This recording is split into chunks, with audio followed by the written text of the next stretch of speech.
సత్యం సాగర్ గారు, వారు మేడ్చల్ నియోజకవర్గము. వారు రాజకీయాల్లోనూ రియల్ ఎస్టేట్లోనూ ఉండేవారు.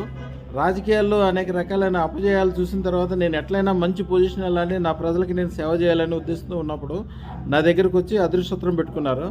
పెట్టుకున్న చాలా తక్కువ టైంలోనే సగర సంఘానికి, యాక్చువల్గా ఆయన కోరుకున్నది చాలా చిన్న పదవి, ఇప్పుడు సగర సంఘానికి సెక్రటరీ స్టేట్ తెలంగాణ. మంచి పొజిషన్లో ఉన్నారు. ఆయనకి ఉన్న చోట నుంచి 100 రెట్లు పెరిగినట్టు మంచిగా అయింది. ఆయన నేను బాగా మంచిగా అయిన తర్వాత మా గ్రూప్ తరపున మీకు కిలో బంగారం ఇస్తానని ప్రామిస్ చేశారు. ఆ బంగారం ఇవ్వడానికి వచ్చారు. అయ్యా ఇవ్వండి, బంగారం బిస్కెట్లైనా ఒక్కొక్కటి ఇచ్చేయండి.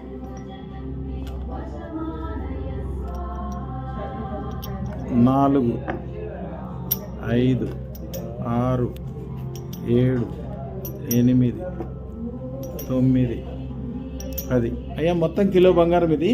అయితే మేము ఇప్పుడు బంగారాన్ని ఇంకా పూర్తిగా అది రిజిస్టర్ కాలేదు కాబట్టి ఇవన్నీ మీ దగ్గరే ఉంచుకోండి. ఇప్పుడు అది మొత్తం రిజిస్టర్ అయ్యి అన్ని విషయాలు అయిన తర్వాత మళ్ళీ మీ దగ్గరికి వచ్చి ఇస్తాము. అప్పుడు మొత్తం మీ ఇద్దరు భార్యాభర్తలు ఇద్దరు వచ్చి ఇద్దరు కానీ